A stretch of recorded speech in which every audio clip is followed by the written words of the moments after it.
Този телефон в ръката ми зададе ритъма на прогреса за 2025 година и съм абсолютно сигурен, че другите производители все ще копнат нещо от него. Сега, наострете уши и очи и да видим за какво става въпрос. Пазарувайте от ArtDesk.bg с промокода TheClashers за 3% отстъпка. Смартфони, лаптопи, компоненти за компютри, периферия и гейминг. Въвеждайки го всеки път, подкрепяте канала. Благодаря ви! Тук при мен, скъпи приятели, е новият OnePlus 13, който освен с фаталния си номер и ярко-червената кутия, има далеч повече неща, с които да привлече вниманието ви. Надявам се фаталистите сред вас да преглътнат суеверията си, защото този телефон изобщо не е лоша количба, ами даже напротив. Той е глътка свеж въздух след лекия застой при смартфоните от миналата година. Най-после имаме и сериозна крачка напред с батериите, защото 13-ката тук идва с 6000 мАh силиконово-карбонова батерия. Навлизащото така вече по-масово подобрение към батериите значително ще удължи живота между зарежданията, но хайде, преди да съм изпаднал в повече подробности, дайте да му направим един бърз анбоксинг и да видим какво има в комплекта. Грабвам кутията и се захващам с разопаковането. Измъквам устройството от опаковката и оглеждам задния панел на телефона. Приближаваме се на така по-близък план за някои детайли и след това се връщаме към кутията, в която намерих още пинче за SIM карт слота и зарядно кабелче USB Type-A към Type-C. Няма да пропуснем, разбира се, и книжките, след което приключваме с един общ план и продължаваме с ревюто. Телефонът определено е много елегантен, тъй като всичко по него е така обло и загладено.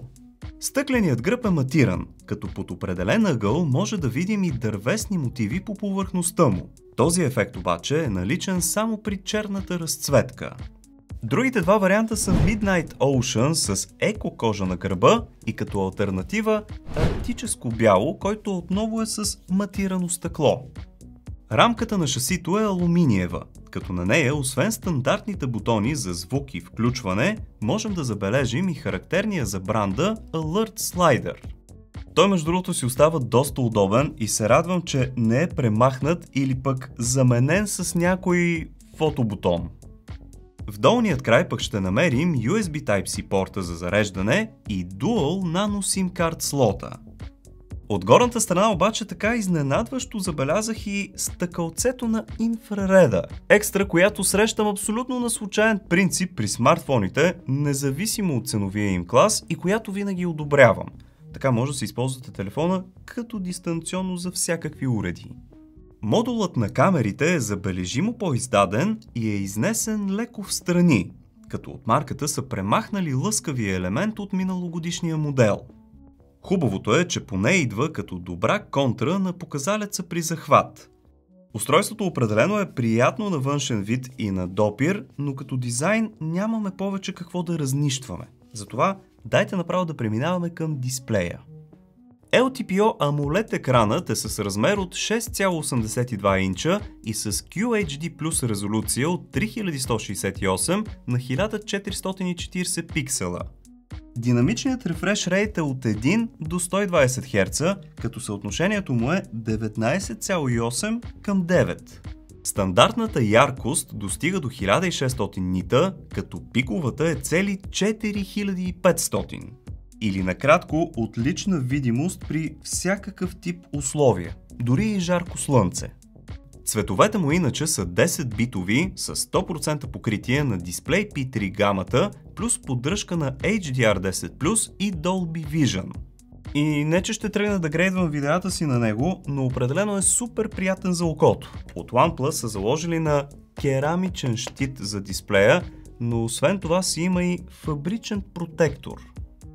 Рамките на екрана иначе са супер тънки, като дисплеят е с много лека извивка и по четирите си страни. Харесва ми, че телефонът предлага така нареченият Aqua Touch, което означава, че дори при намокряне и капки, той ще функционира правилно с докосванията. Знаем какво се случва, като намокрим обикновените телефони. Като бонус пък си имаме и опция за работа с ръкавици, което пък е супер удобно за по-студените месеци.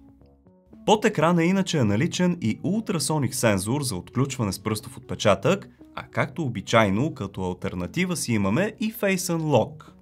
Дисплеят определено е много добър и с лекота може да се зомбираш пред него с часове, без да почувстваш умора. Но дайте да видим как стоят нещата и при хардуера. OnePlus 13 се възползва от изчислителната мощ на Snapdragon 8 Elite в комбинация с Adreno 830 видеоускорител.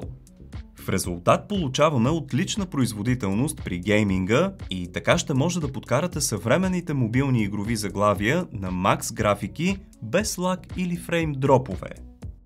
Откъм RAM памет са ни снабдили с цели 16 гигабайта, а иначе за да складирате данните си, разполагате с 512 гига. Тук е моментът да обърнем внимание и на 6000 мАч силиконово-карбонова батерия, която ни предлага 100 W Fast Charge и отлична издържливост от поне 2 дни постоянна употреба. Отделно моделът предлага и цели 50 W безжично зареждане.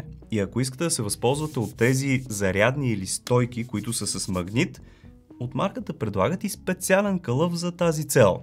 Струва си да отбележа, че стереоговорителчетата ми оставиха доста добро впечатление и за мултимедия си е топ. Рейтингът за прахо и водоустойчивост тук скача на IP69, което ще означава, че освен потапяне до 1,5 м под вода, този телефон ще издържи и на струи под налягане. Така че, ако случайно го метнете в съдомиалната или, не дай се Боже, пералнята, може и да не е фатално. Относно хардуера, както видяхме, нещата са много на ниво, но няма как да не кажем и 2-3 думи за софтуера, с който идва. И от OnePlus са пипнали детайли, като например червената единица на часовника, идваща от бранда им.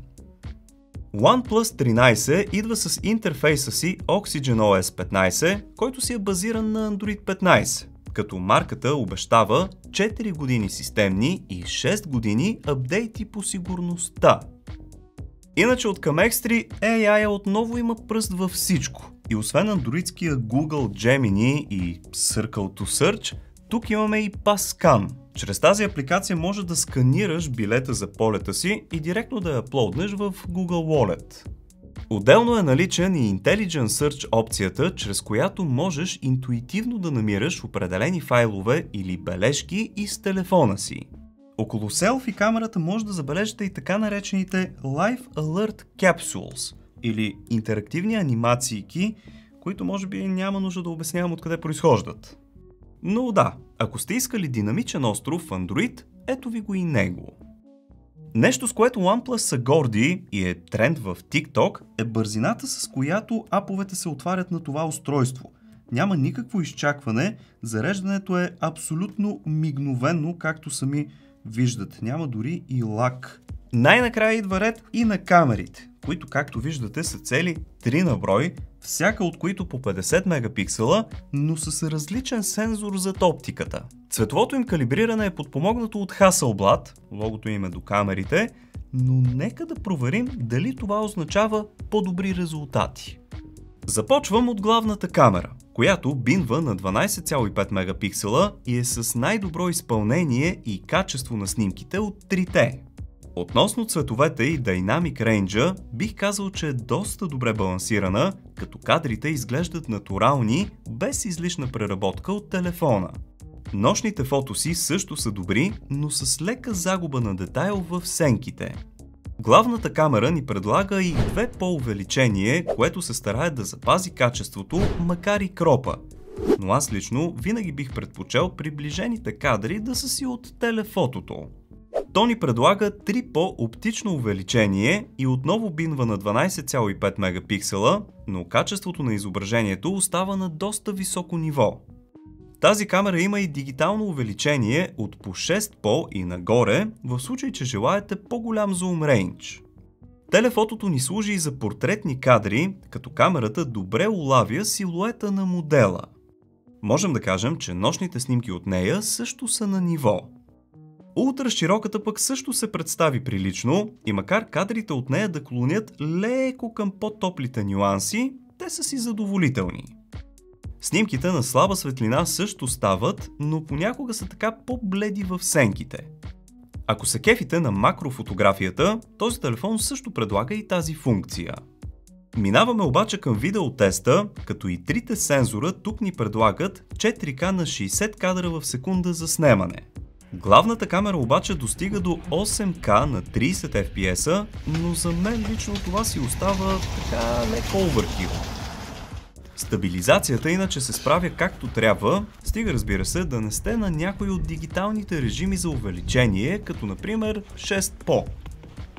Наличен е и Slow Motion от 240 фрейма, но там резолюцията пада на Full HD. От OnePlus ни предлагат и опцията AI Edit, като имаме избор измежду 4 варианта. Единият се нарича Detail Boost, който изостря снимката избирателно в определени части на кадъра. Другият е Eraser за премахване на нежелани елементи, както и AI Unblur и AI Reflection Eraser. Те двата намаляват размазването или пък нежеланите отражения по снимката. Задължително трябва да тестваме и селфи камерата, през която ме виждате и чувате в момента. Тя е 32 мегапиксела и в момента пишем на 4К с 60 кадра в секунда. Сами може да се прецените как е качеството на картината и на звука. Както винаги, оставям и едно кифленско селфи за архива. В заключение мога да кажа, че феновете на марката със сигурност ще останат доволни. От OnePlus ни предлагат един солиден флагшип в лицето на тази годишната 13-ка. Телефонът определено вдига летвата за всички предстоящи устройства от този клас за 2025 година, особено от към батерия. Екранът също е бижу, бързината е на топ ниво, камерите са доста добре. Определено си заслужава да го имате предвид, ако си търсите ново устройство за тази година. Може да намерите OnePlus 13 в сайта на Ardes.bg с настояща цена от 2149 лева. Не забравяйте да се възползвате и от кода за отстъпка The Clashers, а линк от който да си го разгледате по-подробно може да откриете в описанието. И така, за пълна обективност на ревюто стигаме до рубриката ми 3 хубави на 3 лоши черти за продукта, който разглеждаме, и започваме естествено с положителното. На първо място задължително ще сложа батерията, която е стъпка напред в капацитетите, тъй като през последните години се бяха закотвили на около 5000 мАч, а тук вече имаме 6000. На второ място поставям хардуера, като тук имаме наистина топ тир чип. Всичко си върви гладко и няма никакви хлъцвания. На третото място поставям екрана, който, независимо дали ще гледате клипчета в YouTube или ще го използвате за по-сериозен гейминг, ще ви свърши перфектна работа. Сега обаче е ред да минем и към негативното. И тук ще ви изненадам, но поставям дизайна, който не е лош, но нещо не ме грабна. Хубаво е, че стъкленият гръб имитира някакси текстурата на дърво, но щеше да е яко да е наистина дърво. Пък и целият този кръгъл камера модул е изнесен леко към едната страна, пък както знаете аз обичам симетричните неща. На второто място бих сложил селфи камерата, която ми се стори повече подходяща за някой среден клас телефон, а не за флагшип като този. За третата позиция няма да изпадаме в някакви дребни неща, затова оставям отворена към вас. Ако сте забелязали нещо, което ви дразни и не ви кефи, изтъкнете го в коментарите. Това беше за днешното ревю. Ако ви е харесало, дайте по един палец нагоре, абонирайте се за канала от кръгчето с нашата снимка ето там горе за още, пък ако ви се гледат други ревюта, цъкайте ето тук. Благодаря ви, че бяхте с мен, чао и до нови срещи!